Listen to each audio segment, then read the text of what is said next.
All right, howdy, Skid Marks. Welcome back. I got a good friend out here, Mike from Mr. Guns and Gear. Howdy. And he's brought a really Fun special toy out, the old MP5, man. And we're going to get to talk about this thing. I have some experience with this in the SEAL teams. I'm going to talk through that. Mike's going to talk to you guys about kind of the nuances and the cool functions of the MP5. This is the OG pistol caliber carbine, man. Yep, it is the Cadillac of submachine guns. It is, man, and you just don't see many of them. So I'm really excited. It's been years and years since I've got to shoot one. So thank you for bringing it out, brother. Very welcome.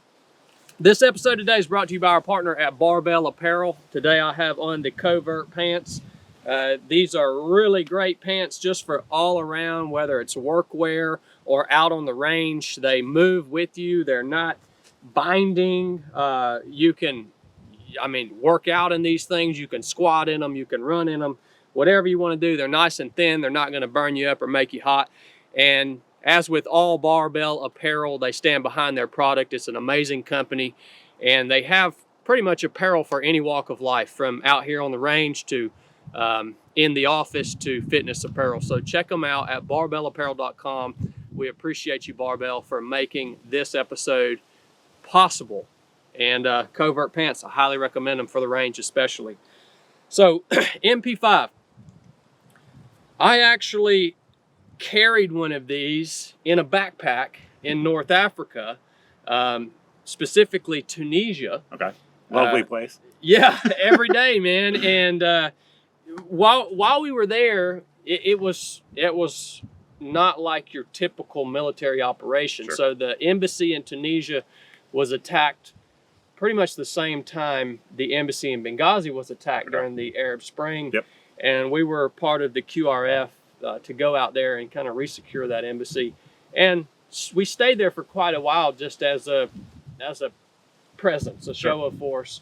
We grew our beards out and, we walked around and made it known that we were there. Yep. But you couldn't, because it wasn't an active war zone, we weren't walking around in full kit with our AR hung off our front. Sure. We were living out in town. Yep. We were going to the grocery store, whatever. And we had concealed SIGs. I think it was the 239. Okay. It's like the subcompact 9mm. Sure. I think that's, I'm not good at numbers. Maybe 229. 229. Maybe. That's what it was, 229. That's why I'm here. Yeah, thank you, brother. So we had that concealed, but you wanted something that had, a little more mag capacity, a little more ability to kind of reach out. For sure. And just overall, I tell people on the range all the time, if you don't practice at a minimum on a weekly basis with your handgun, man, if you actually have to use that thing, you're going to pull it out and you're probably not going to be able to hit anything. Yeah, it's certainly going to be more difficult than if you train regularly. Yeah, you're going to, it's the fundamentals of marksmanship have to be so squared away to shoot a handgun accurately. Whereas with something like this, when things get crazy, something like this takes a lot of the little nuanced things out of the equation. Absolutely. You have way more touch points. You can secure it to your body, make it more stable. And of course, it's just a longer sight radius as well. So pretty much every advantage that you can have shooting from a practical standpoint is better with something like this. 100%, man. So that's why we carried this, while we were out in town, in addition to our pistol concealed. Primary uses of the MP5 for the SEAL team specifically was shipboarding and ship clearance. And so if you guys have ever been on a big vessel, seagoing vessel, you know that the doorways are extremely small, the spaces are confined, all of the walls are made of steel. Yep. And so, you're clearing through a ship, CQB, and one, it's really hard to get a M4 through those doorways, or even in hallways, stairwells, whatever, anywhere in there. It's hard to wield it. Sure. And the MP5 was perfect because of the size. Yep. And plus, you start ripping off 5.56 rounds in a little room with steel walls.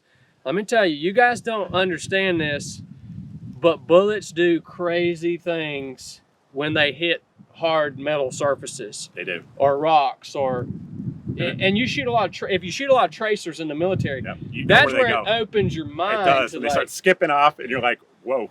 Yeah, you're like, holy crap! I didn't realize the bullets were doing that. Yeah. So with the 9mm, we would usually shoot frangible rounds out of the MP5 when we were using it for shipboarding, ship clearance, stuff like that, because it just reduces the risk of ricochet in those confined spaces. So it had a lot of specific uses. I went to NSW armor school, so I'm a armorer. You guys didn't know that, huh? We're gonna make him pull the bolt off here in a second. Dude, no, so that's what I was about to tell you. In armor school, we had all the weapon systems that we had in the NSW armory, and we had to take them completely apart and put them back together. This was the biggest pain in the butt. Oh, I know. To disassemble. I know. Because it's got those rollers in the bolt, right? And that's something that makes this gun way different than most other PCCs, right? For sure. So for those that don't know, the MP5, all the variants, they use a roller delayed system like he was just referring to. So it has little rollers that lock the bolt in place until the bullet actually exits the barrel. So what that's doing is a couple things. Number one, it's delaying the action from coming back until the bolt leaves, as I said. What that allows for is less bolt mass reciprocating. So with a standard 9mm PCC, if you will, it's going to have a big old bolt on there to counteract the gas expanding as the bullet goes downrange. This does not have that. It's very light in terms of the reciprocal parts, which makes the recoil even lighter. So the fact that it doesn't actually unlock until the bullet's out makes it light. Add in the light mass of the bolt itself, and I mean, this thing shoots so smoothly. It's somewhat comical if you've never actually shot one compared to other guns. So yeah, that is the roller lock system. It works really well. The only kind of downside of the system as a whole is that, number one, like you were saying, hard to clean, disassemble, harder than like a blowback gun. And then small parts breakages on these do happen relatively frequently. If you're gonna ever have an MP5, I would definitely recommend having an extractor spring on standby, because they do go. Probably you saw that in armor school as well. So, but that's the system. It's definitely different. And what's crazy is it's still one of the smoothest recoiling systems out there on the market. And this thing was invented decades and decades ago. So it's just crazy how it's still one of the best. I mean, there's others now that are delayed, but none of them are better. Some are just as good. Yeah, and so you do have, so this is manufactured by HK. This is a factory HK. Yeah, but now you do have some clones, or one clone of this. And what's the make and do you remember the make and manufacturer of that one? So that one's made by a company called MKE in Turkey, and whole long story there, but basically in order for Turkey to adopt some HK guns in their military back in, I believe, the 80s, one of the requirements the country put on HK was to bring HK factory machinery into Turkey so they could make them domestically. So there are a lot of clones that are actually made in Turkey. There's also some now made in the US. That's a relatively recent thing, but those are made on HK machinery, you know, to HK standards of the time, which is again the 80s. So, and you have a full video on your channel that's fairly recent of that clone. So you guys go check that out at Mr. Guns and Gear. I really enjoyed watching that video today. And obviously the price point is going to be the big difference, right? Totally different. Yeah. So this is an MP5 SD, to be clear. This is a unique animal, and we'll get into that here in a second. But just a HK MP5 versus like an MKE made clone, the clone is going to be about half, generally speaking. So significantly cheaper. And what does this unit right here cost you? This particular one? Yeah. A lot. I mean, I'm not sure if there are any transferable ones. There probably are. If there are transferable versions of this right now, I would guess 6 figures. No kidding, man. No, yeah, for sure. And then, but for one that's for FFLs and SOTs, it's still, I would say, at least 10,000. Now, if you wanted to make a semi-auto clone of that, you could probably do that for around $4,500 to $5,000, somewhere in that price range. It's so crazy that you're talking about a 10,000. And these in the Navy, dude, we just beat these things. I know. I mean, we didn't give a crap, man. We just used them up, dude. Yep. Big difference. You get out here and you're like, okay, Yeah, significant. Yeah.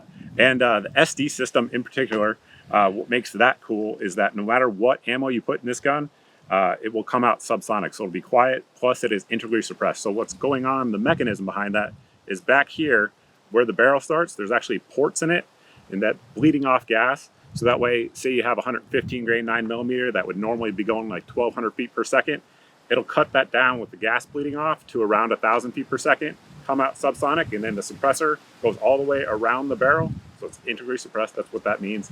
And it's comically quiet when you shoot this thing. It sounds like you're shooting a pellet gun. It's probably the funnest gun to shoot.